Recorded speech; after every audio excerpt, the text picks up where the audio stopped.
I feel a little validated. I've been on this for 2 days. I think Boston's good. I'm not dumping on them because they lost. They'd won 11 straight games, and Cleveland at home's good. But let's talk about how they lost. It felt like a playoff game late.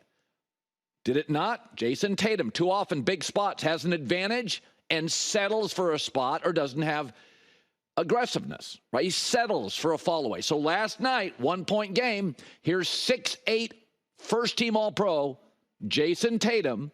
The Celtics have a matchup against 6'1" Darius Garland for the potential win. And what does he do? A fall away. Settling for a fall away jumper. 7-inch, 20-pound size advantage. It's what he does consistently. He gets these spots. By the way, drive, do an Austin Reeves, create contact, lean in. 7-inch, 20-pound advantage. 1-point game. You kick your feet, so they go to the replay. A foul was called, but when they went to the replay, what did they discover? It wasn't a foul, and it wasn't. Also, consider this. The Cavs' best rim protector was out of the game. And the center was on the perimeter. And the Celtics, again, roll the tape, let him walk it up the floor. They set a pick. It was completely designed for Jayson Tatum at his leisure. Look at the clock. Say, Jayson, we're going to set a pick. Your game, we're going to get you on Darius Garland. They are setting it up, big on small. And look at this. They designed it perfectly. That's the shot? You think Michael Jordan settles for that? LeBron settles for that? Again, I don't doubt you're a good team. But they literally gave you the ball to walk up the floor, set a pick. Oh, by the way, add this. Tatum's 0-5 on shots to tie or take the lead this year with 5 or fewer seconds in the fourth and overtime. The Celtics are 0-9 on shots to tie or take the lead with 5 or fewer seconds. You know who isn't? The Denver Nuggets, who are a great late-game basketball team. The Nuggets, Jokic, Murray, every time they play the Lakers, same thing. 6 minutes left. They tighten up the screws. They get better shots. They don't allow you good shots. That, yes, I'm validated. It's not that they're not a good team. It's not that they don't blow people out. But the Celtics' standards now are get to the finals and win. That's their the standard's not beating Philly. What has Philly done in the last decade? The standard's not beating the Knicks, who don't have a dependable number 2 scorer. That's why, yesterday on this show and the day before, people talk about the Celtics and the Miami Heat. You know who historically is good in situational basketball games? Eric Spoelstra, Jimmy Butler.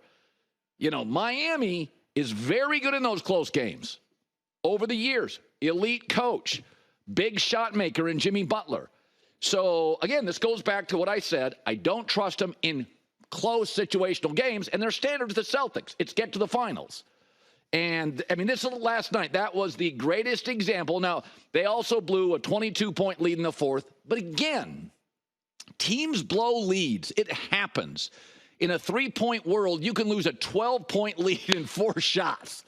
I'm not crushing them for blowing a lead. They've come from behind. They lose leads. That's the current NBA.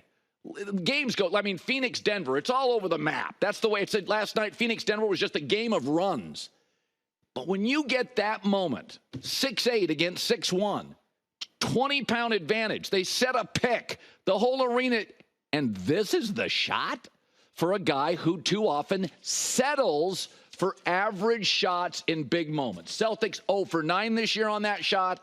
Tatum 0-5. And that, you at minimum have to draw a foul.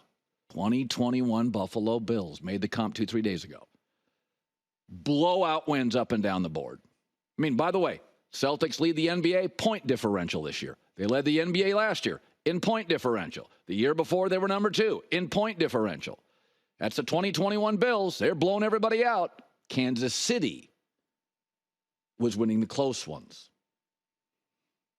That's why Kansas City's got a trophy room, and they'll add more. And that's why Denver will win a second straight NBA championship. Sorry, I know it hurts. It's J-Max over here wincing.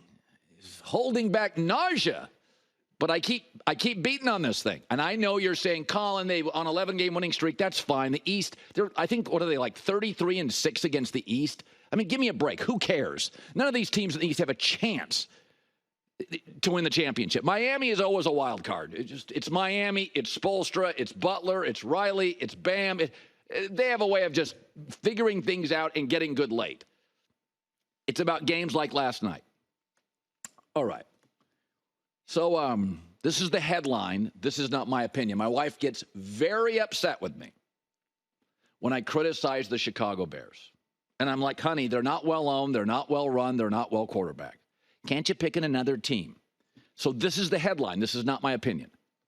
NFL Combine's biggest loser, Chicago Bears trade market for Justin Fields.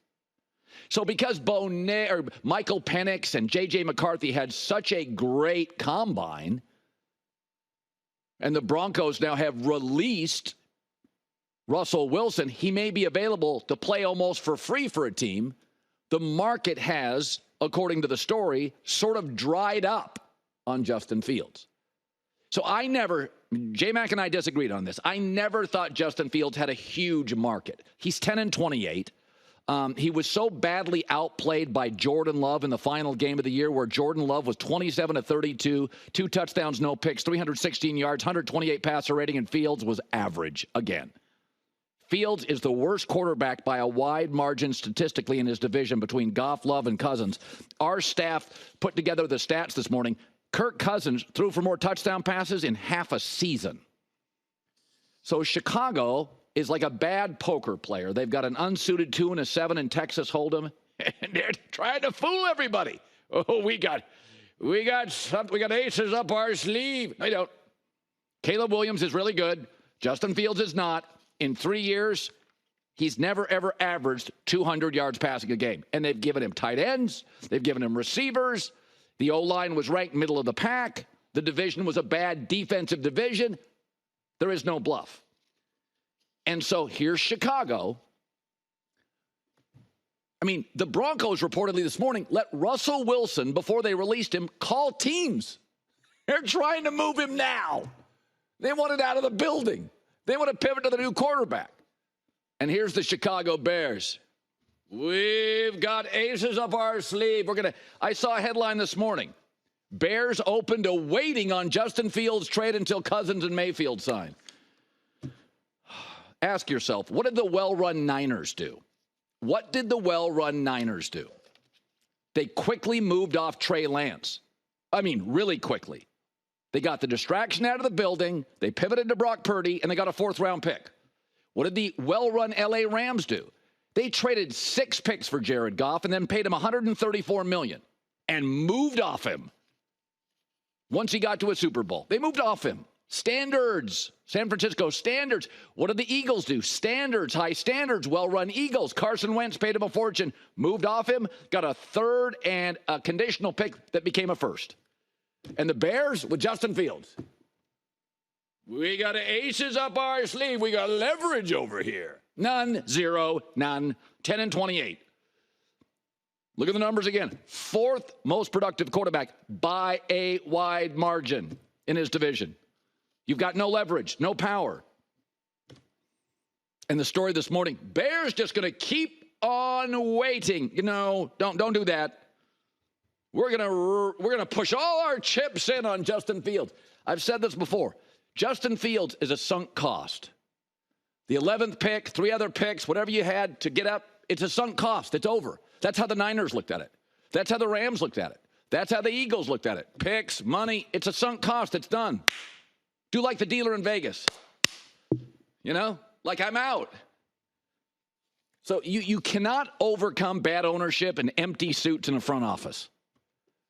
Denver is telling Russell Wilson before they released him, get on the phone. They told Mark Rogers, the agent, and Russell, get on the phone, make calls, go, go, go, go, go. Out of the building, sunk cost, move on, pivot to the next guy. You knew quarterbacks in the combine, J.J. McCarthy and Michael Penix, both throw a beautiful ball. You knew they'd be good. It's the combine. You're throwing against air. There's no pass rush. It's shorts. So, again, my wife's going to be mad at me, but I'll say I did not write the headline. The headline is NFL Combine's biggest loser, Chicago Bears trade market for Justin Fields. He didn't have a trade market. Didn't have one.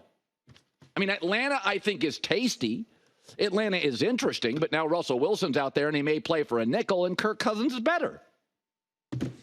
J-Mac, not a great day for J-Mac. Oh, what are you talking about? Do you remember a few weeks ago when I believe it was Schefter who said Bears could get a 1?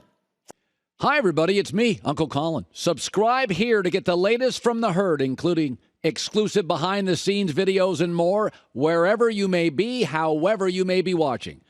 Thanks again for making us part of your day.